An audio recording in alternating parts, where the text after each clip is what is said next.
하나님 말씀 구약 성경 역대상 20장입니다. 역대상 20장 4절에서 8절 말씀 보겠습니다. 역대상 20장 4절에서 8절의 말씀.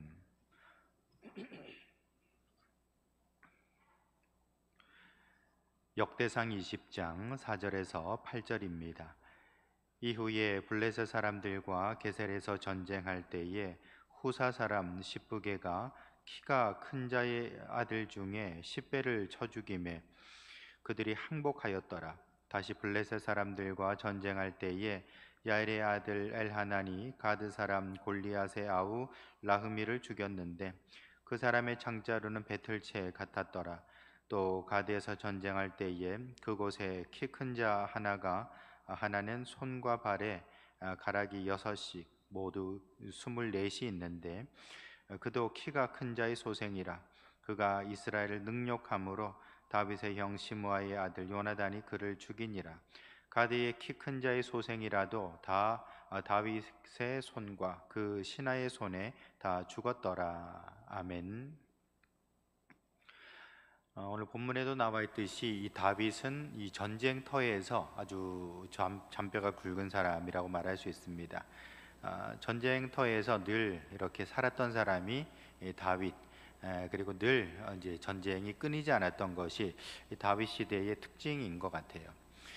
솔로몬 시대는 참 어찌 보면 외교를 잘해서 이렇게 전쟁이 없었다라고 말할 수 있습니다만, 그러나 사실 솔로몬 시대의 그런 태평함도 사실 그 선대 이 다윗이 전쟁을 해놨기 때문에 동서남북으로 다 적들에 대해서 이렇게 어느 정도 어떤 여러 가지 지분을 확보해 놨기 때문에 솔로몬도 평안할 수 있었다라는 것을 우리가 알아야 될 것입니다. 이렇게 다윗은 참 전쟁이 많은 삶을 살았고 심지어는 그의 아들까지도 반란을 일으키게 되죠. 그걸 통해서 예루살렘에서 쫓겨나는 버선발로 도망가는 그런 어떤 참 부끄러운 일까지 있었습니다만, 이렇게 다윗과 전쟁은 뗄래야 뗄 수 없는 그런 관계였다라고 말할 수 있습니다. 근데 우리의 삶도 마찬가지죠. 우리의 삶도 전쟁터의 삶이다. 우리도 전쟁하고 있다. 그렇게 말할 수 있을 것입니다. 젊은 친구들은 또 취업 전쟁 아주 치열하죠. 공무원 시험이라든지 또는 일반 직장에 들어가는 거 다 이렇게 어려운 시대가 되어서 정말 이렇게 애쓰고 노력하지만 또 그만큼 기회는 주어지지 않는 그런 취업 전쟁에 몰려 있다는 걸 알 수 있습니다. 또 회사 들어가서도 또 이렇게 어른이 돼서도 생계 전쟁이라는 것이 엄청나지요.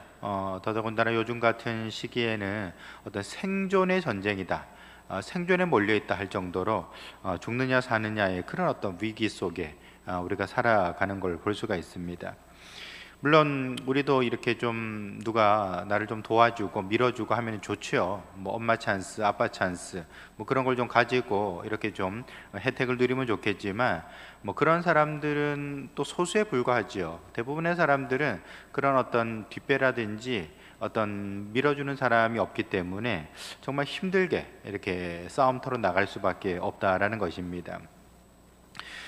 여러분, 이렇게 우리의 삶이라는 것이 참 어려운 그런 전쟁의 그런 시기들을 우리가 보내고 있습니다. 근데 우리가 어떤 삶의 또는 생존의 전쟁만 있는 건 아닌 것 같아요. 영적인 전쟁도 분명히 있다라는 것입니다. 여러분, 사람은 육신만 가진 존재는 아니지요. 영을 가진 존재이고 마귀는 언제나 우리에게 도발해 오고 싸움을 걸어 옵니다. 여러분, 마귀의 어떤 역할 또는 마귀의 어떤 행태를 우리가 좀 알 필요가 있는데요. 마귀는 기본적으로 하나님을 대적합니다. 자기도 하나님처럼 되고 싶다는 것 아닙니까? 그러니까 하나님 밀어내고 내가 하나님 되고자 하는 것, 하나님을 대적하는 자가 마귀죠. 근데 사실상 마귀가 하나님 앞에 대적이 됩니까? 안 되죠. 그러니까 하나님께 도발을 할 수도 없고요. 하나님과 싸움 상대가 될 수가 없는 겁니다. 그렇다면은 마귀는 누구를 공격할까요? 그건 바로 우리를 공격한다라는 것입니다. 왜냐하면 우리가 가장 약한 고리라고 말할 수 있기 때문에 그런 것이죠. 우리가 뭐 하나님 앞에서 믿음 생활한다고 하지만 우리에게는 자아도 있고 정욕도 있고 욕심도 있고 여러 가지 어떤 빈틈이 많아요. 그러다 보니까 마귀는 우리를 공격하게 되고 또 그렇게 틈을 보아서 우리를 실패하고 넘어뜨리려고 한다라는 것입니다. 결국 마귀는요, 우리를 넘어뜨림으로, 우리를 망하게 함으로 하나님의 얼굴 또는 하나님의 영광에 흠집을 내고 싶어 한다라는 것입니다. 여러분, 그러나 우리가 만약에 마귀와 맞서 싸운다면 우리가 이길 수 있을까요?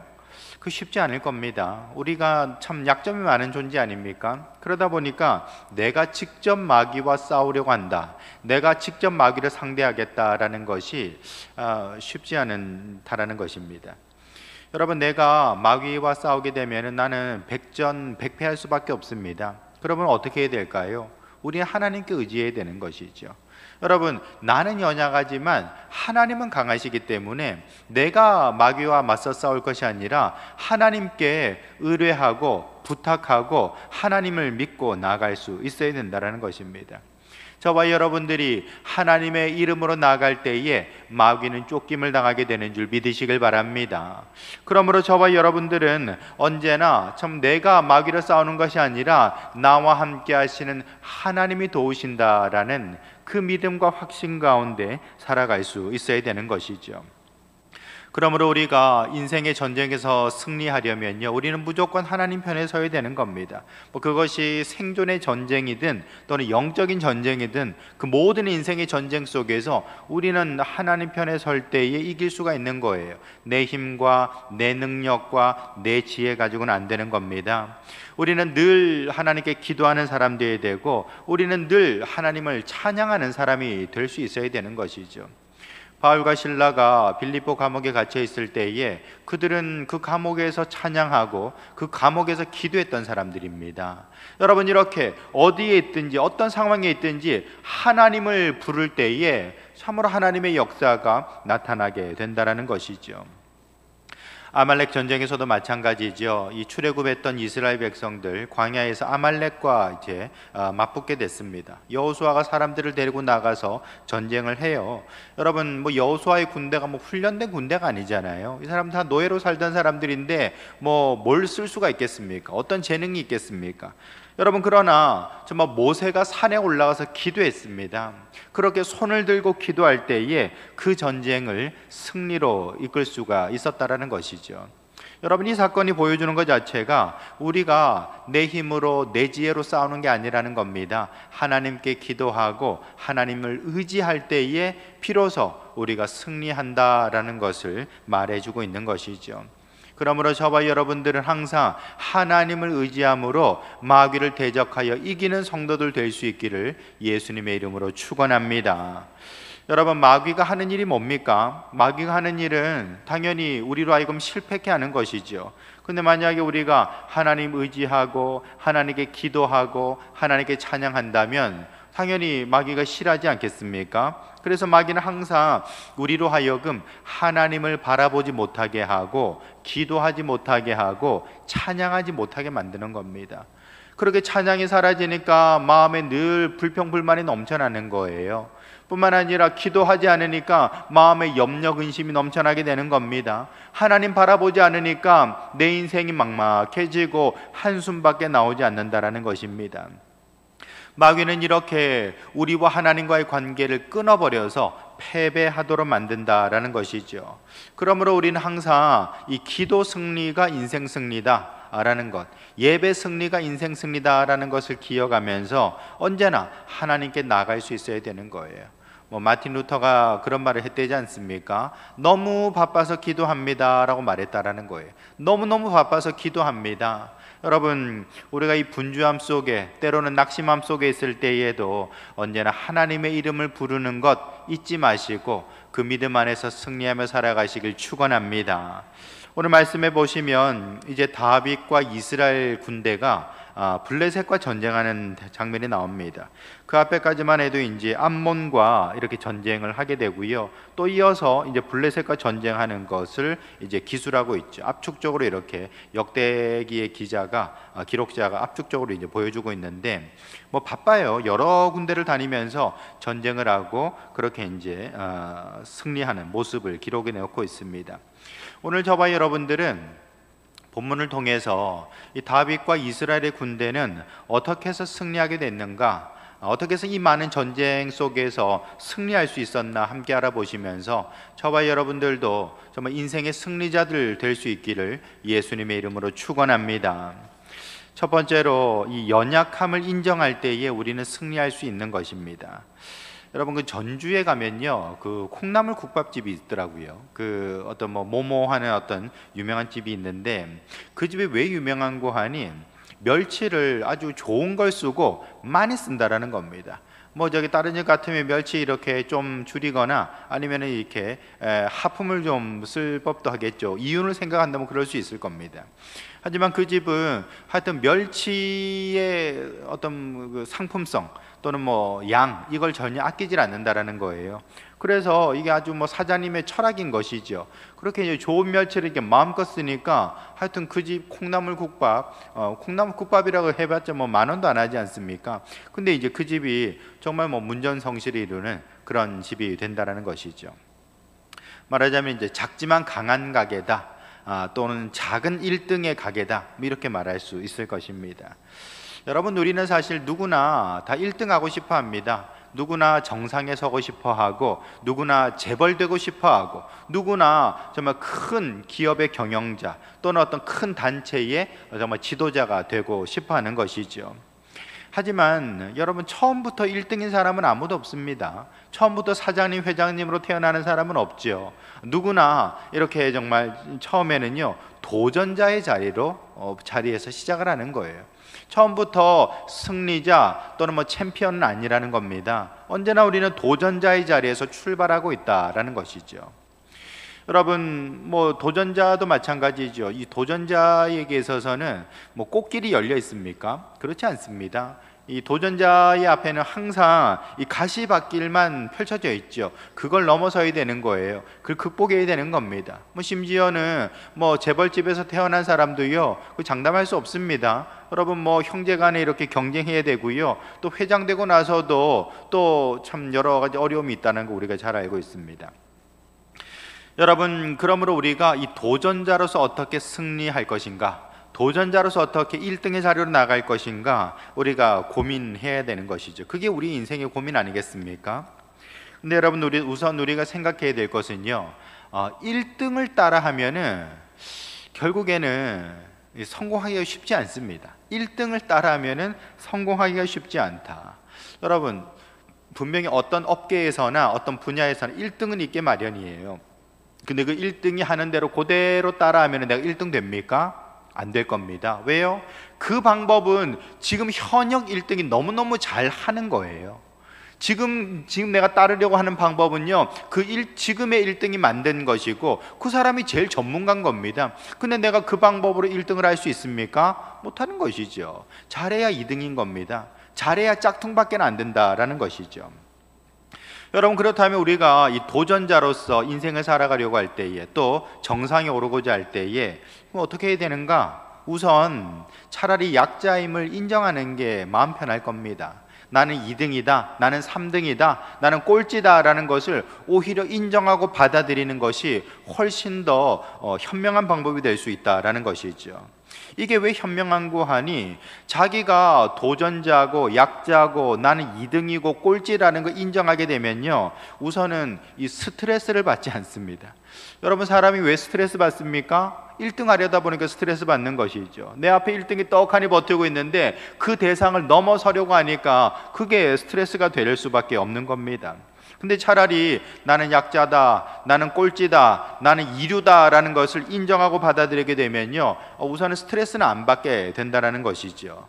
스트레스가 떨어지게 되면 어떻게 됩니까? 알파파가 나오죠. 뇌에서 스트레스가 줄게 되면은 알파파가 아주 평온한 뇌파가 나온다는 겁니다. 여러분이 알파파가 나오기 시작하면요, 어떻게 되는 거 하니 이제 전에는 보이지 않던 게 보이는 것이죠. 전에는 몰랐던 것, 생각 안 났던 것들이 떠오르게 되고 새로운 아이디어가 나오게 된다는 겁니다. 이런 새로운 아이디어는 알파파의 상태에서 나온다는 겁니다. 우리가 기도를 하지요, 또는 방언 기도도 합니다. 이때 다 알파파가 나오거든요. 우리가 기도 시간을 많이 가지면 가질수록 하나님께서 또 지혜를 주시는 것을 우리는 알게 되는 것입니다. 그러므로 여러분, 차라리 우리가 1등하고 싸우려고 이렇게 스트레스 받지 마시고 자기는 2등이다, 나는 약자다, 나는 도전자다, 이걸 받아들여서 오히려 마음 편안하게 자신의 길을 궁리하고 열어가는 것이 훨씬 더 지혜로운 방법이 될 수 있다라는 것이죠. 특별히 우리가 참 하나님 앞에서 강한 척을 하려다 보면요, 이게 여러 가지로 참 신앙적이지가 않습니다. 여러분, 성경은 강한 자를 별로 좋아하지 않아요. 오히려 약한 자를 하나님은 환영하십니다. 왜 그런 줄 아십니까? 강한 자는요, 하나님을 찾지 않습니다. 자기가 똑똑한데, 자기가 잘났는데 뭐하러 하나님을 찾겠어요? 자기가 뭐 다 할 수 있고 내가 다 설계하고 내가 추진하리라 하는 사람들, 그런 사람에게는 사실상 하나님이 필요 없죠.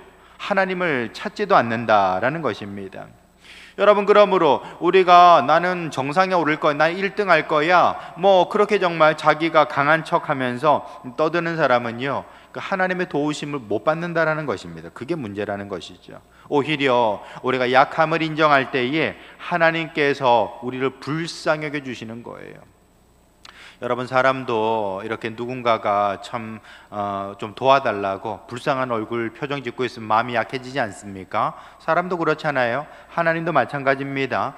우리가 정말 자신의 연약함을 고백하면서 드러내면서 하나님, 저는 이거밖에 안 됩니다, 저를 좀 불쌍히 여겨 주십시오 라고 그렇게 좀 엎드리게 되면 하나님께서 긍휼히 여겨 주세요, 불쌍히 여겨주신다라는 것입니다. 그렇게 되면 결국 하나님 앞에 나오게 되고 하나님께 의지하게 되고 하나님의 도우심을 받게 된다라는 것이죠. 사도 바울의 자랑도 뭐였습니까? 사도 바울도 약함을 자랑했습니다. 자기가 약한 거, 이게 내 자랑이다라고 얘기를 했어요. 내가 뭐 로마 시민권 뭐 공부 많이 한 거, 그런 게 내 자랑이 아니고 내가 약한 거, 내가 병약한 거, 내가 인성에 모난 거, 이렇게 연약한 인생, 깨어진 그릇이라는 것 자체가 나의 자랑이다라고 얘기하고 있다라는 것입니다. 그러므로 성도 여러분, 저와 여러분들도 사실 뭐 세상 살아가려다 보니까 강한 척하고 어깨 뭐 저기 좀 부풀려 가지고 그렇게 자신을 이렇게 과대하게 이렇게 만들려고 많이들 합니다만, 그러나 우리가 하나님 앞에 나왔을 때에 자신의 약함을 자랑할 수 있어야 되는 겁니다. 내가 약할 때에 하나님의 도우심이 시작되는 줄 믿으시길 바랍니다. 오늘 본문에 보시면 여러분, 이스라엘 백성들의 약함을 간접적으로 우리들에게 보여주고 있습니다. 여러분, 4절에 보시면은 키가 큰 자의 아들 중에 뭐 10배를 죽였다, 뭐 이런 말이 나오고 있어요. 여러분, 또한 5절에도 보시면 라흐미의 창자루는 배틀재 같았다 라고 했습니다. 배틀재 같았다라는 것은 그만큼 이 창자루 자체가 아주 컸다라는 것을 말해주고 있습니다. 또 6절에 보시면 손가락 발가락이 전부 24개인 사람들이 있었는데 그런 키 큰 자의 소생을 죽였다라는 얘기가 나오죠. 또 8절에도 보시면은 가드의 키 큰 자의 소생을 죽였다, 뭐 이런 어떤 이야기가 나오고 있습니다. 이 키 큰 자라는 표현, 뭐 이런 어떤 유사한 표현들이 계속해서 이어져서 나오고 있는 걸 볼 수가 있습니다.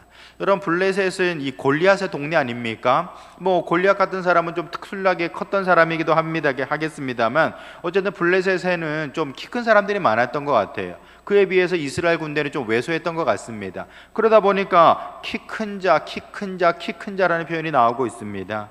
이것은 곧 이스라엘이 가지고 있던 열쇠를 은유적으로 또 보여주고 있는 것이죠. 여러분, 이것은 지금 이렇게 기록하고 있는 이유가 뭡니까? 현실을 인정하는 겁니다. 이스라엘은 블레셋에 비해서는 연약한 자라는 것이죠. 여러분, 이것이 실제로 그랬습니다. 여러분, 블레셋은 언제나 이스라엘을 이렇게 압제하면서 살았던 것이죠. 블레셋은 이스라엘을 압도했던 것입니다. 그런데 지금 오늘 말씀해 보시면은 저들은 다 키 큰 자들이었다라는 겁니다. 대단한 사람들이었다라는 것이죠. 그러나 하나님께서는 누구를 이기게 하셨습니까?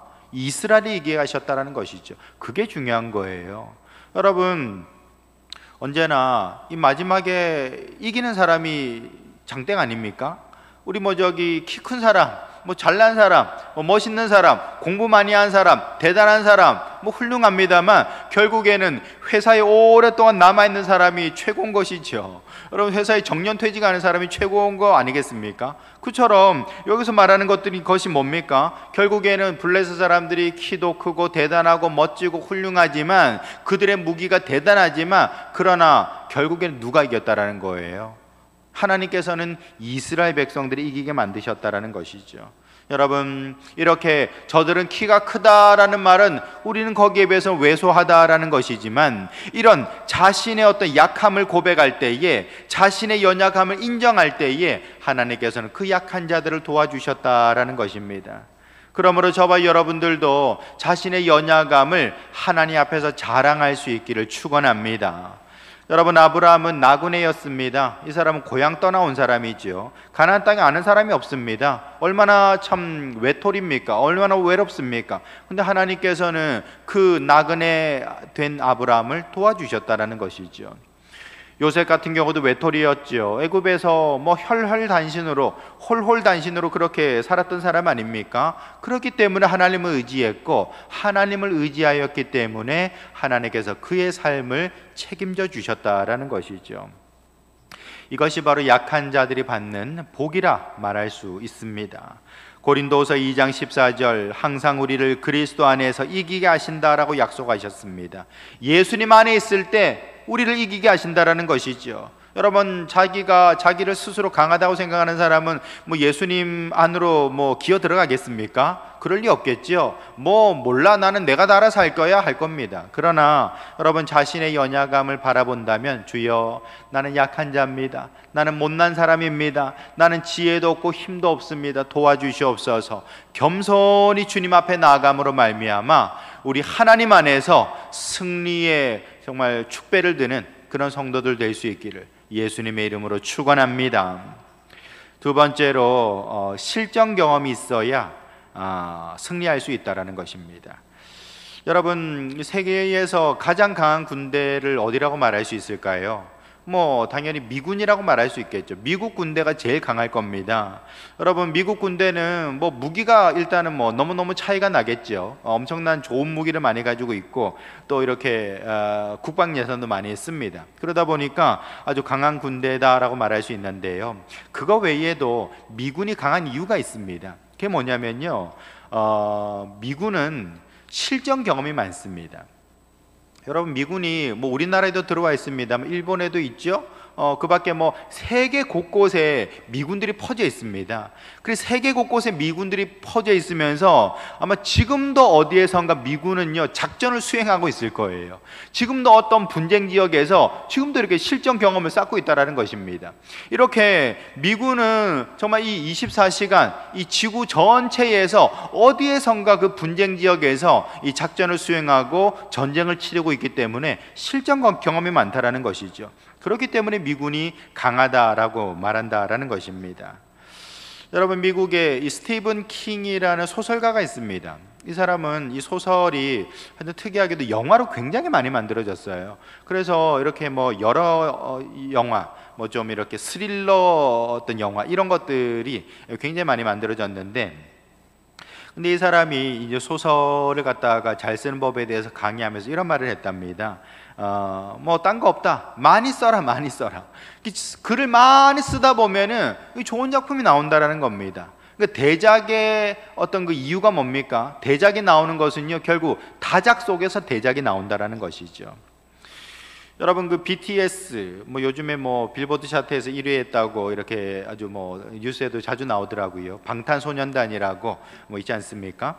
근데 그 방탄소년단을 제작한 제작자가 이 작곡가 방시혁이라는 사람이죠. 이 방시혁 씨가 BTS를 갖다 제작을 했습니다. 근데 이 사람도 사실 이 방탄소년단 뜨기 전에는 굉장히 좀 어려웠거든요. 좀 어려웠습니다. 왜냐하면 하는 것만 좀 잘 안 돼가지고 좀 쉽지 않았는데, 하여튼 이게 어떻게 참 대박이 터져가지고 이번에 주식 상장도 한다 그런 말도 있더라고요. 근데 방시혁이 하는 얘기가 있어요. 자기는 이 사람 작곡가거든요. 이 사람 하는 얘기가 자기는 음악을 엉덩이로 만든다라고 했어요. 자기는 음악을 엉덩이로 만든다. 무슨 말인 거 아니? 자기는 무슨 예술적인 영감 그런 거 안 믿는다라는 겁니다. 그거는 한때 잠깐 나올 수는 있겠지만 그거 가지고서는 이거 어떻게 성공할 수 없다라는 겁니다. 자기는 음악을 엉덩이로 만든다라는 말은 무슨 말인 거 아니? 그냥 앉아가지고 주구장창 그냥 악보하고 씨름을 한다는 겁니다.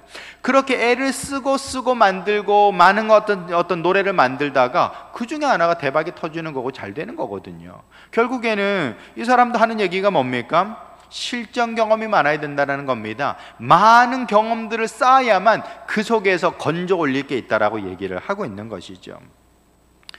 미국 미시간에 가면요, 이 특이한 박물관이 있는데요, 이 실패 박물관이라는 게 있습니다. 실패 박물관. 이걸 만든 사람이 누군가 하니 로버트 맥메스라는 사람인데요, 이 사람 한 40년 동안 어떤 기업이라든지 이런 어떤 각종 사회 분야에서 실패한 것들을 연구를 한 사람이에요. 그러니까 실패를 연구한 사람이 로버트 맥메스라는 사람인데, 그래서 이제 뭐 여러 어떤 그 제품들이라든지 이런 거 한 7만 점을 이렇게 모아가지고 어떤 건 실물도 있겠고 어떤 건 모형도 있겠죠. 그런 거 이제 해가지고 이제 실패 박물관을 미시간에다 만들어 놨다는 겁니다. 그래서 어떤 실패 사례들을 쫙 모아놓고서는 거기다 해설을 달아놓은 것이죠. 여러분, 그 실패 사례 중에서 가장 이렇게 독특한 게 뭐냐면은 연기 안 나는 담배가 있다라는 거예요. 연기 안 나는 담배. 여러분, 담배를 여기 뭐 피시는 분이 안 계셔서 잘 모르겠습니다만, 여러분, 담배를 피면은 연기가 나잖아요. 그 연기가 또 옷에 배니까 냄새가 나겠죠. 그러니까 이걸 어떻게 해결할까 하다가 연기가 안 나는 담배를 만들었다는 겁니다. 굉장히 획기적이지 않습니까? 근데 여러분, 이 연기 안 나는 담배가 지금 어디 있다고요? 실패 박물관에 있어요. 그 말이 이제 실패했다는 거잖아요. 그 왜 실패했을까요? 생각에는 연기가 나면은 저거 저기 민폐고 또 이렇게 옷에 배고 안 좋으니까 연기 안 나는 담배를 만들어야겠다 하고 만들었는데, 그게 왜 실패했느냐? 이 애연가들, 끼경가들은요, 이 담배 피면서 연기가 후 하고 나오는 거, 이걸 보는 즐거움이 있다라는 겁니다. 뭐 저는 이제 담배를 안 펴서 그건 잘 모르겠습니다만, 담배 피는 사람은 그렇다는 거예요. 자기 담배 피면서 후 하고 내뱉는 이 연기, 이걸 보면서 내 스트레스가 이렇게 날아간다라는 그런 어떤 희열감을 느끼는데, 연기가 없어져 버리니까 재미가 없는 거예요. 그래서 연기 안 나는 담배가 결국에는 이 실패 박물관으로 들어가게 됐다라는 것입니다. 여러분, 이론하고 현실하고는 참 많이 다르지 않습니까? 내 생각에는 이 담배 피는데 연기를 없애버리면 얼마나 좋을까라고 생각했지만 실제로는 달랐다라는 것입니다. 그러니까 이 실패 박물관이 보여주는 게 뭐냐면요, 머리로 생각하는 거 별로 쓸모가 없을 수 있다는 겁니다. 물론 아이디어가 쓸모없다는 건 아니겠지만 그 아이디어가 현실에서 성공하리라는 보장은 없는 거예요. 그럼 뭐가 성공할까요? 끊임없이 현실에 도전하면서 실전 경험을 쌓아봐야 되는 겁니다. 이 제품 만들어 봤더니 잘 안 돼요. 왜 안 될까? 이것 때문이구나. 바꾸면서 개선시켜 나가야만 결국에는 대박이 터지는 것이지, 뭐 아이디어 하나 가지고 그거 반짝하는 거, 그냥 반짝으로 끝날 가능성이 높다라는 것입니다. 그러므로 여러분, 삶은 현장에 있습니다. 우리가 책상에 앉아가지고 삶을 논할 수는 없는 거예요. 삶은 현장에 있기 때문에 부지런히 현장을 나가보고 그걸 연구할 때에 비로소 성공할 가능성이 높아진다라는 것입니다. 여러분, 이스라엘 백성들은요, 이스라엘 나라가 그렇습니다. 이스라엘이라는 나라가, 이 가나안 땅이 이 서쪽으로는 블레셋이 있고요, 뭐 보기에 따라 이쪽인가요? 서쪽으로는 블레셋이 있고, 그리고 동쪽에는 이제 모압과 암몬이 있었습니다. 그리고 북쪽에는 바로 이 아람이 있었다라는 것이죠. 그러니까 말 그대로 이제 둘러싸여 있는 겁니다. 여러 강대국들 다 둘러싸여 있습니다. 블레셋은 블레셋대로 강대국이고요, 모압과 암몬은 이 형제 나라거든요. 그러다 보니까 뻑하면은 연합해가지고 이스라엘을 공격하는 거예요. 아람은 또 전통적인 또 강대국입니다. 이 사람들 돈이 굉장히 많은 사람들이에요. 그렇기 때문에 정말 뭐 적들에게 둘러싸여 있는 것이 이스라엘의 현실이라는 것입니다. 여러분, 그런 어떤 현실 속에서 이스라엘은 늘 전쟁에 나갈 수밖에 없는 거예요. 사방에 적들밖에 없었다라는 것입니다. 여러분, 그런데 이스라엘이 어떤 낭만적으로 우리는 평화 시대를 엽시다, 뭐 손잡고 이렇게만 했던 게 아니라는 것입니다. 다시 말해서 책상에 앉아가지고 그렇게 평화를 만들어낸 게 아니라는 것이죠. 오늘 본문에도 보시면은 계속해서 전쟁하고 있지 않습니까? 전쟁을 그냥 연속적으로 기록을 하고 있습니다. 암몬과의 전쟁이 있었고 블레셋과의 전쟁이 있는데 누구와 싸우고 누구를 죽이고 누구와 싸웠다는 그런 얘기를 계속해서 하고 있다는 것입니다. 한마디로 말해서 이스라엘 백성들은 전쟁의 연속이었고 그 과정을 통하여서 평화를 만들어낸 사람이라는 것을 보여주고 있죠. 여러분, 이스라엘은 분명히 마이너입니다. 블레셋에 비해서도, 암몬과 모압에 비해서도, 아람에 비해서도 약자라는 것입니다. 그렇다면은 이런 어떤 참 전쟁의 경험들을 통해서 계속해서 실전 경험을 쌓게 되고요, 이걸 통해서 결국에는 이 승리를 거머쥐게 되었다라는 것입니다. 사실 뭐 이스라엘 백성들이 처음에 이제 가나안 땅 들어갔을 때에는 뭐 와들와들 떨면서 숨어 지낼 때도 있었죠. 뭐 사사기에 보면 그런 게 잘 나오지 않습니까? 그러나 이 다윗은 또 다시 군대를 만들고 또 군대를 키우고 결국에는 이 전쟁을 통하여서 뒤로 물러서지 않고 앞으로 도전함으로써 결국에는 이 그 땅에 자기들의 평화를 만들어낼 수 있었다라는 것이죠. 여러분, 이것이 우리에게 보여주는 게 있습니다. 사실 뭐 아람이 우리보다 강하니까, 뭐 블레셋이 강하고 모압 암몬이 강하니까 아유 뭐 대충 좀 이렇게 던져주고 우리가 서로 싸우지 말고 그냥 평화를 좀 구걸하면 안 될까? 아유 우리가 괜히 싸우면서 이렇게 하는 게 너무 지겹다, 힘들다, 우리 싸우지 말고 대충 그냥 조공 좀 받쳐주면서 우리가 그냥 목숨만 좀 부지하고 살면 안 될까? 뭐 그럴 수도 있었겠죠. 하지만 다윗은 그렇게 하지 않았다라는 것입니다. 다윗은요, 말 그대로 자기들의 목숨이 붙어있는 한 칼 가지고 나가서 싸웠던 사람들이라는 것입니다. 그게 다윗과 그의 군대였다라는 것이죠. 뒤로 물러서지 않았습니다. 현실이 어렵죠. 블레셋하고 싸우는 게 어디 쉽습니까? 여러분, 여기서는요 뭐 싸워서 이겼다, 또 뭐 암몬에는 뭐 라빠를 함락시켰다 이런 말 하니까 야 다윗은 뭐 백전백승이었구나 라고 말하지만, 여러분, 전쟁에서 백전백승이 어디 있습니까? 나가면은 저들도 죽이겠지만 우리 편도 죽을 수밖에 없는 게 전쟁이라고요. 그렇다면은 뭐 이런 어떤 상황 속에서 좀 뒤로 좀 물러나면서 우리가 대충 좀 이렇게 해서 뭐 평화 뭐 이렇게 대충 뭐 분발나 가지고 이렇게 만들면 안 될까? 뭐 그렇게 말할 수도 있겠지만 다윗은 그렇게 하지 않았다라는 것입니다. 자기들의 존엄과 자기들의 이익과 자기들의 어떤 신앙을 지키기 위해서 칼 들고 나가서 싸웠던 사람, 현실에서 부딪히는 사람이었다라는 것이죠. 물론 그런 과정에서 실패도 있었겠죠. 뭐 다윗이라고 뭐 맨날 백전백승했겠습니까? 그러진 않았을 겁니다. 뭐 전쟁에서 질 때도 있었겠죠. 많은 피해를 입을 때도 있었을 것입니다. 그럼에도 불구하고 뒤로 물러나지 않았습니다. 또다시 도전하고 또다시 앞으로 나아가는 것이 바로 이 다윗과 그의 군대의 모습이라는 것이죠. 그러므로 저와 여러분들도 정말 인생을 살아가면서 때로는 뭐 좀 지칠 때도 있습니다.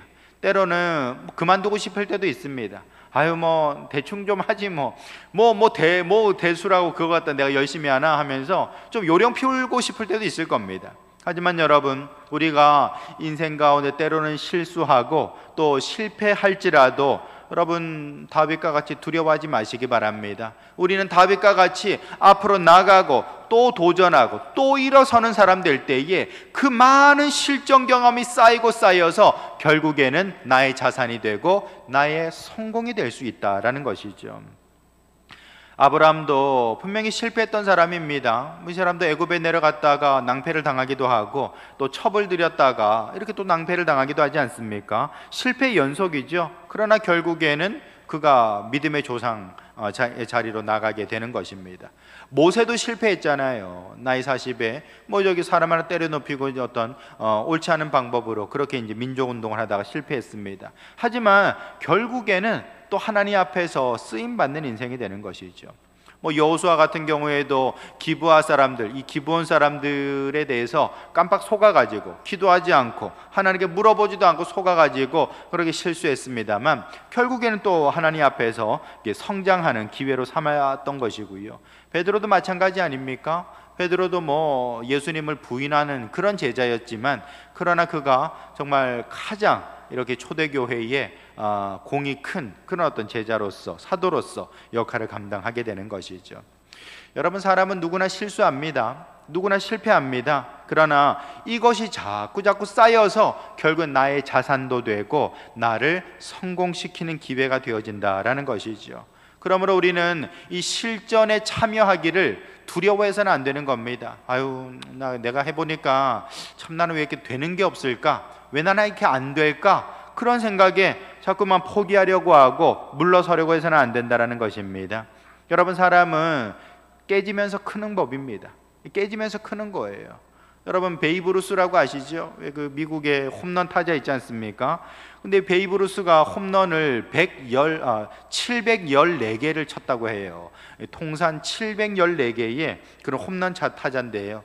이 사람은 홈런 왕이면서 또 삼진 왕이라는 겁니다. 이 삼진이라는 것은 이제 공치로 나갔다가 이렇게 스트라이크 3개 먹고 이렇게 쓸쓸하게 돌아가는 거, 그걸 말하는 것인데 1330개의 삼진을 먹었다라는 겁니다. 홈런 왕이면서 삼진 왕이라는 거예요. 근데 여러분, 누가 베이브 루스를 삼진 왕이라고 불러줍니까? 다 홈런 왕이라고 불러주죠. 여러분, 해리포터를 썼던 그 조앤 롤링도 이 사람이 이제 해리포터 초판을 딱 만들어 가지고 출판사를 가니까 이거 누가 읽냐 하면서 다 거절하는 거예요. 12번이나 이렇게 거절을 당했답니다. 비로소 13번째 출판사에 가서야 이걸 이제 받아줘가지고 겨우 초판 500부 찍었다라는 것이죠. 그리고 원고료로 얼마 받았는 거 아니 230만 원 받았답니다. 여러분, 정말 이렇게 시작은 미약할 수 있어요. 또 사람들 뭐 출판사 가는 데마다 아유, 이런 거 누가 읽냐고, 이런 거 장난스러운 게 누가 읽냐고, 그렇게 이제 다 거절을 당했지만, 그러나 한 번, 두 번, 12번 거절당했지만 13번째, 그것도 별로 좋은 조건도 아니지만 그러나 그 시작을 받아들이고 또다시 이렇게 나아가는 모습이 있었던 것이죠. 그러므로 저와 여러분들도, 여러분, 현실이 좀 시시할 수 있고요, 우리의 과거가 실패와 실수로 점철되어 있을 수 있습니다.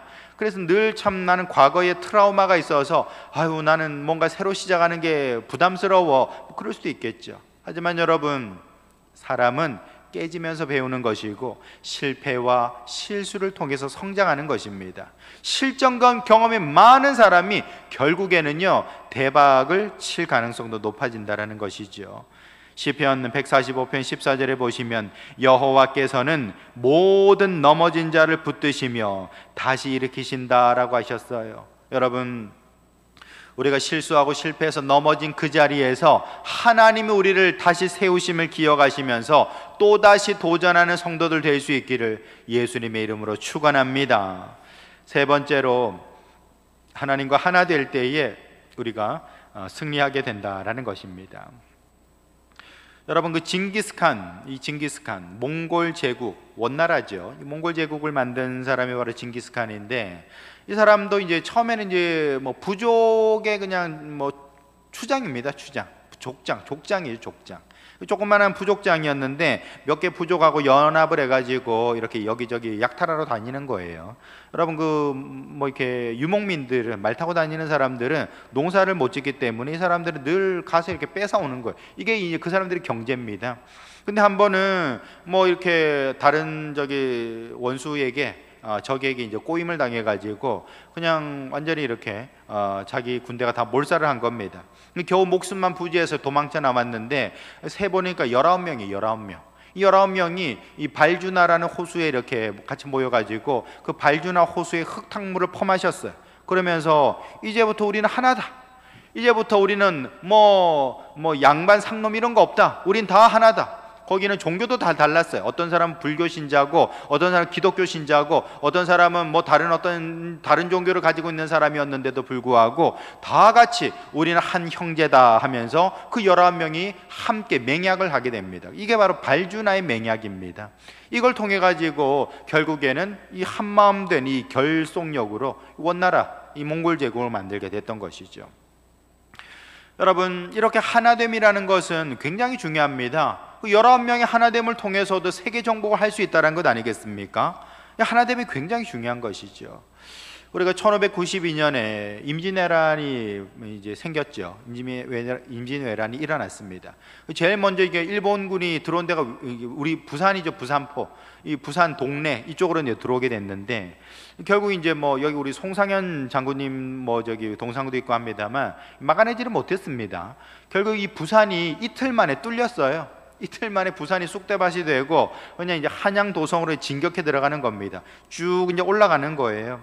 한 세 갈래로 이제 올라가는데, 근데 그 당시에 이 조선에서 가장 유명한 장군, 이 선조 시대의 가장 유명한 장군이 누구였는고 하니, 우리 뭐 사실 이제 지금 이제 지나고 난 뒤의 역사에서 뭐 이순신 장군하고 하지 합니다만, 사실은 그 당시에 가장 유명한 장군은 누군가 하니 신립 장군이었습니다. 우리가 뭐 권율 장군도 이렇게 기억합니다만, 권율은 사실은 장군이 아니에요. 이 사람은 무인이 아닙니다. 문관이에요, 문관. 근데 이제 전쟁이 났기 때문에 갑옷 입고 이제 지휘관으로 나간 것이지 사실은 장군은 아니었던 것이죠. 근데 어쨌든 이 조선, 이 선조 시대에 가장 훌륭한 장군은 누구였는가 하니 바로 신립 장군이었다라는 겁니다. 이 사람은 이 기마전술에 아주 뛰어난 사람이었고요. 그리고 또 여진족 또 정벌하는 그런 어떤 참 이력이 있던 사람이었다라는 것이죠.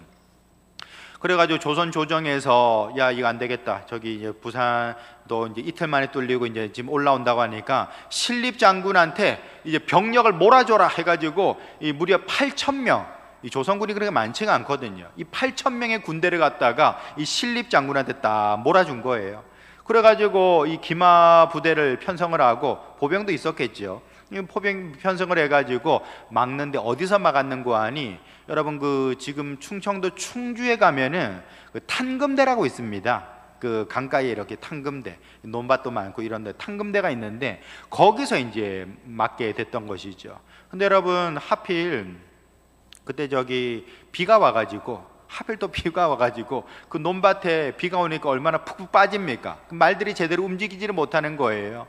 그 탄금대 그 허허벌판에 거기서 이제 조총으로 빵야 쏘니까 결국에는 이제 거기서 8,000명이 다 몰살을 합니다. 그리고 신립 장군은 패배를 직감하고 자결을 하게 됐던 것이죠.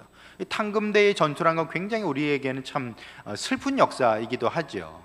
근데 후대 사람들이, 많은 사람들이 얘기를 하기를, 아니 이 일본군이 올라올 때 탄금대에서 막을 게 아니라 그 앞에 조령에서 막아야 되는 거 아니냐. 조령이 어디냐면요, 지금의 그 문경입니다. 문경에서 이제 충청도로 넘어가는 거기 이제 조령인데, 그 외 문경 가보신 분 아시겠습니다. 산이 굉장히 이렇게 험악하지 않습니까? 높지 않습니까? 병풍처럼 펴져 있는데 그 높은 데서 길목을 딱 지키고 있으면서 일본군을 공격해야지, 매복했다 일본군을 공격해야지. 아니 그 탄금대 허벌판에서 그렇게 왔다 갔다 하니까 결국엔 다 총 맞아 죽지. 그런 얘기들 많이 하시죠. 근데 여러분, 이 신립 장군이 왜 조령에서 매복을 포기했는 줄 아십니까? 매복시켜 놓으니까요 밤마다 다 도망가는 거예요. 병사들이 다 도망을 가는 겁니다. 야밤에 틈타가지고 나는 죽기 싫다면서 도망을 가는 겁니다. 그러니까 매복 작전을 할 수가 없었다라는 것이죠. 그래서 결국에는 탄금대를 선택했는데 그 작전이 결국에는 이제 다 몰살당하는 아주 슬픈 역사로 끝나고 말았다라는 것이죠. 그 왜 도망가겠습니까? 병사들이 국가에 대한 충성도 없어서 그렇죠. 아니 맨날 뭐 양반 조정 뭐 저기 사람들 저기 세금 많이 뜯어가고 하니까 뭐 저기 좋습니까? 내가 뭐하러 이 나라를 위해서, 왜 나의 고혈을 빨아먹는 나라를 위해서 뭐하러 내가 지금까지 세금 낸 것도 아까워 죽겠는데 내가 목숨까지 바쳐야 되냐? 나는 저기 야밤에 도망쳐야겠다. 그렇게 되는 것이죠. 하나 되는 마음이 없으니까 전쟁에서 이길 수가 없게 되더라라는 것입니다. 여러분, 결국에는 이 하나됨이 깨어질 때에 그 나라는 패배할 수밖에 없는 것이죠. 여러분, 베네수엘라 아시죠? 베네수엘라, 남미에 있다는 베네수엘라. 우리가 보통 왜 그 포퓰리즘의 어떤 그 실패 사례로 주로 이렇게 많이 언급을 합니다. 근데 우리가 보통 알기로는 뭐 베네수엘라가 뭐 석유값이 떨어져 가지고 이렇게 저기 뭐야 이 뭐 무상 의료도 하고 무상 급식도 하고 뭐 하여튼 뭐 무상으로 다 이제 벌려놨는데 석유값이 떨어지니까 이 국가 경제가 몰락해 해서 결국에는 이렇게 참 어렵게 됐다라고만 얘기를 하는데 사실은 그게 전부는 아닙니다. 여러분, 이 베네수엘라가 이렇게 저기 차베스 정권 때에 이렇게 말 그대로 포퓰리즘을 했어요. 포퓰리즘 하면은 이제 퍼줘야 되니까 이 퍼주는 돈이 있어야 되잖아요. 그 돈 어디서 나옵니까? 결국 세금을 올려야 되거든요. 근데 세금을 갖다가 가난한 자들한테 올리지 않아요. 중산층 위로만 다 올리는 겁니다. 그래가지고 가진 사람들, 엘리트들, 똑똑한 사람들, 돈 많이 벌어가지고 이렇게 부자인 사람들, 이런 사람들에게 이제 부유세를 걷고 이렇게 세금을 많이 거둔 거예요. 그래가지고 가난한 자들에게 나눠주는 겁니다. 홍길동 정치를 한 것이지요. 여러분, 홍길동 정치를 하면은 없는 사람들은 좋아하겠죠, 당연히. 근데 여러분, 가진 사람들이 불만이 커져가게 되는 거예요. 그래서 이 베네수엘라에서 200만 명이 탈출을 합니다. 200만 명이 이민을 가거나 배 타고 나오거나 뭐 저기 플로리다 같은데 거기 가면 스페인어 쓰는 사람들이 굉장히 많거든요. 그런 데로 많이 갔다라는 겁니다. 왜요? 아니 내가 뭐하러 열심히 일해가지고 돈 벌어가지고 내가 세금으로 다 빨리냐, 차라리 난 이 나라 뜨겠다 하고서는 세금 낼 사람들이 다 빠져나가 버린 겁니다. 그러면서 국가 경제가 몰락을 했다라는 것이죠. 여러분, 결국에는 이렇게 뭐 엘리트들 무시하고 돈 많이 버는 사람들 욕하고 부자들 침뱉고 저기 외제차 타는 사람들 발로 뻥뻥 차면요 어떤 일이 벌어지는가 하는 것을 이 베네수엘라가 보여주고 있죠. 여러분, 물론 우리가 함께 어우러져 살아야 되는 것이죠. 뭐 가난한 사람만 국민 아니잖아요. 부자들도 이렇게 자유롭게 돈 많이 벌 수 있도록 권장을 해줘야 그래 이게 뭔가 선순환 될 텐데, 자꾸만 이게 반 갈라치기를 딱 해가지고 부자들, 뭐 의사들 또는 뭐 엘리트들, 이렇게 사회 어떤 전문가들, 이런 사람들은 나쁜 사람들이야 하고서는 그 사람들 공격하고 세금 올리고 하니까 다 빠져나가서 나라가 폭삭 주저앉았다라는 것이죠. 하여튼 뭐 우리나라도 안 그렇게 돼야 될 텐데 우리가 항상 기도해야 될 거라고 생각이 됩니다. 여러분, 8절에 보시면은 이런 말씀이 있죠. 이 가드의 키 큰 자의 소생이라도 다윗의 손과 그 신하의 손에 다 죽었더라라고 했습니다. 다윗의 손과 신하의 손에 다 죽었다라고 했어요. 여러분, 이 표현을 보면 마치 다윗이 전쟁터에서 막 나가서 싸운 것처럼 보이지 않습니까? 근데 그렇지 않습니다. 다윗은요, 뭐 우리 여기서 언급은 안 돼 있습니다만 이 사무엘상으로 넘어가서 우리가 다시 찾아보면은 다윗은 이스라엘 백성들이 군대가 암몬하고 전투하고 있을 때 뭐 하고 있었습니까? 옥상 거닐고 있었어요. 옥상 거니면서 뭐 했는지 다 아시죠? 그러고 있었다라는 겁니다. 그 뭐 나가서 저기 암몬과의 전투에서 뭐 우리아도 내보내서 죽이고 뭐 이런 일이 바로 이때 있었던 것이죠. 지금 그 맥락 속에서 지금 이 기록을 하고 있는 겁니다. 근데 지금 말하기를 뭐라고 합니까? 다윗의 손과 그 신하의 손에 다 죽었더라. 다시 말해서 다윗과 그의 신하들이 승리한 것이다라고 얘기를 하고 있다라는 겁니다. 이런 표현이 말해주는 게 무엇인가? 다윗과 그의 군대가 일심동체라는 걸 보여주고 있죠. 인화단결하고 있다는 것을 말해주고 있다는 것입니다. 여러분, 이렇게 정말 군신 간에 어떤 정말 하나 되는 마음이 있을 때에 비로소 그 군대는 가장 강한 군대가 될 수 있고요, 결국에는 승리할 수 있다는 것입니다. 여러분, 그렇다면 저와 여러분들은 어떻게 해야 될까요? 당연히 하나님과 하나 될 수 있어야 되는 것이죠. 나 혼자서 이길 수 없습니다. 하나님과 하나 되고 하나님의 능력과 은혜로 말미암아 나아갈 때에 비로소 우리가 승리할 수 있다라는 것이죠. 그러므로 저와 여러분들은 좀 하나님과 하나 되기 위해서 기도하고 또한 하나님 앞에서 승리할 수 있도록 기도하는 성도들 될 수 있기를 예수님의 이름으로 축원합니다. 여러분, 우리 사회도 마찬가지입니다. 뭐 아까 제가 뭐 신립장군 얘기도 해드렸습니다만 결국에는 우리가 어떤 애국심이라는 것도 어디서 나올까요? 애국심이라는 것도 이 하나 되는 마음 안에서 나오는 것입니다. 근데 이것이 깨어지고 나눠지게 되면은, 그 사회가 분열하게 되면은 결국에는 망하는 길로 갈 수밖에 없다라는 것이죠.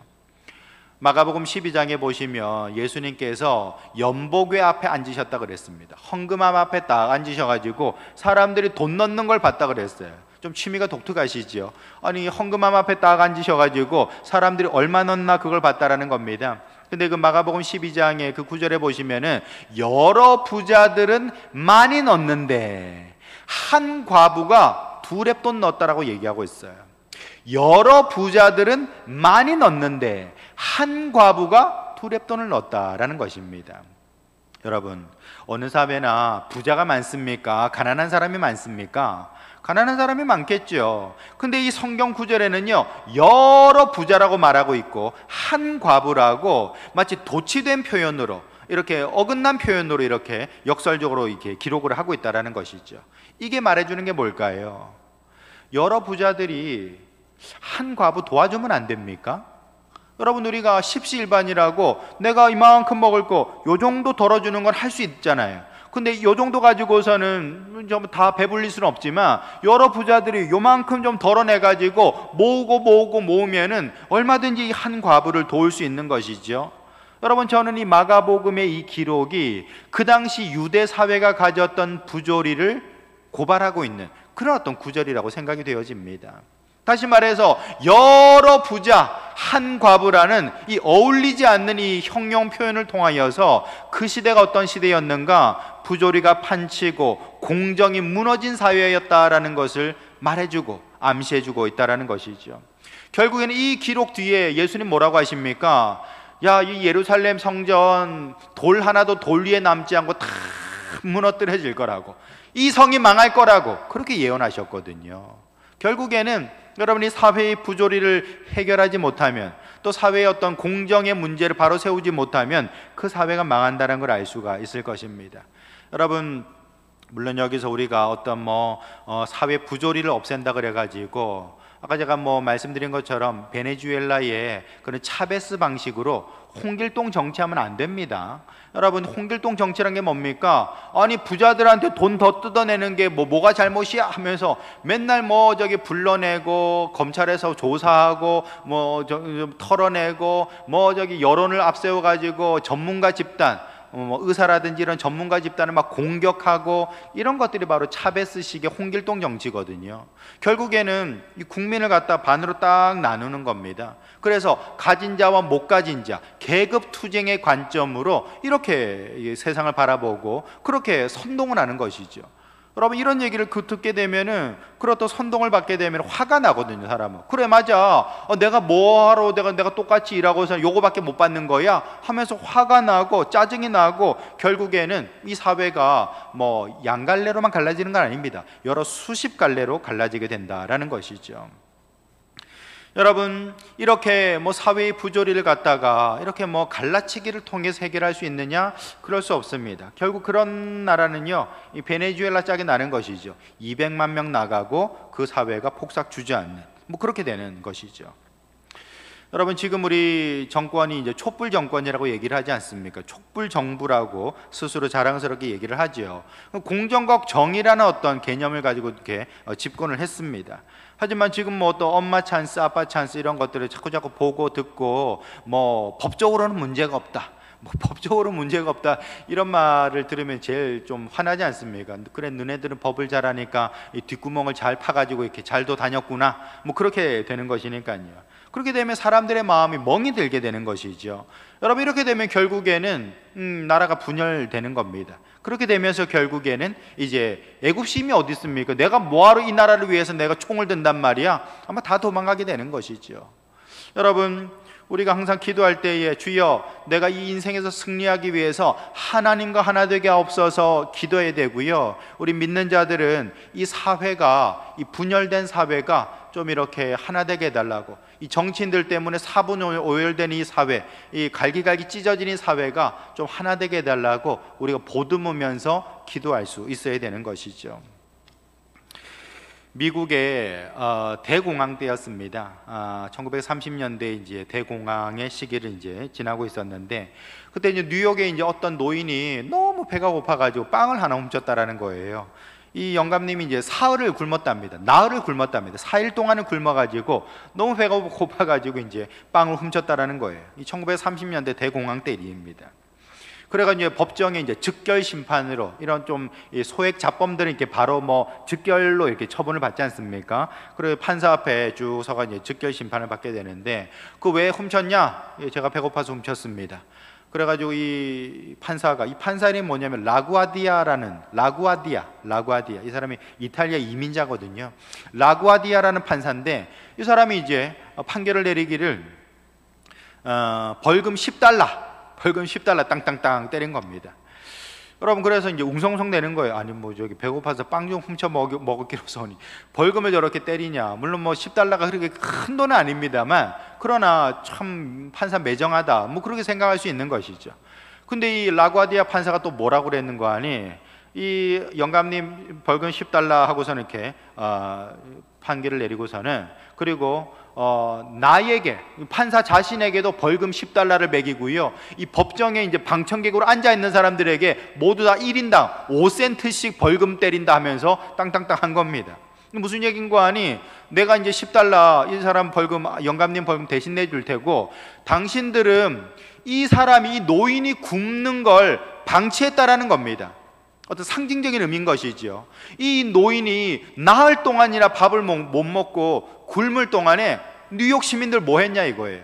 그 당신들도 벌이 있으니까, 죄가 있으니까 5센트씩 내라 해가지고 그 5센트 딱 거둔 걸 가지고 영감님한테 밥 사 드시라고 그렇게 이제 줬다라는 것입니다. 여러분, 그래서 참 이 일화가 굉장히 이렇게 참 유명한 일화죠. 그래서 뉴욕에 가면요, 여러분 그 유명한 그 공항이 이 존 F 케네디 공항입니다. 근데 그 공항이 만들어지기 전까지 유명했던 공항이 뭐냐면 라구아디아 공항이에요. 왜냐하면 그 공항 이름을 바로 이 판사의 이름에서 따와서 지금도 운영되고 있는 국제공항입니다. 여러분, 우리가 정말 이 어려울 때에 하나됨을 좀 생각할 수 있어야 되는 것입니다. 이 어려울 때에 자꾸만 뭐 네 책임이다, 너 때문이다 이렇게 손가락질 할 것이 아니라 좀 이렇게 정치권도 좀 협치할 수 있도록 우리가 좀 기도해야 되는 것이고, 이 사회도 분열해 가지고 이익을 챙기면서 그냥 꼼수 부리고 할 거 아니라 정말 법과 원칙에 따라서 뭐 해결할 건 해결하고 이 사회가 좀 하나 될 수 있도록 우리가 기도하며 나갈 수 있어야 되는 것이죠. 사실 이것을 갖다 우리가 왜 기도해야 될지는 잘 모르겠어요. 이거 하라고 정치인들을 갖다 뽑아놓은 건데, 아니 그 사람들이 지금 전혀 반대 방향으로 가고 있으니까 우리가 지금 참 나라를 위해서 그런 것까지 신경 써야 되는, 우리가 딴 거 할 것도 많은데 그런 것까지 신경 써야 되는 그런 정말 상황이 된 것이 너무 참 안타깝다라는 생각이 듭니다. 에베소서 4장 3절에 보시면 평안에 매는 줄로 성령이 하나 되게 하신 것을 힘써 지키라 라고 하고 있지요. 여러분, 저와 여러분들도 정말 다윗과 같이 하나님과 연합하고 하나님께 의지함으로 말미암아 승리하는 사람, 승리하는 성도들 될 수 있기를 예수님의 이름으로 축원합니다.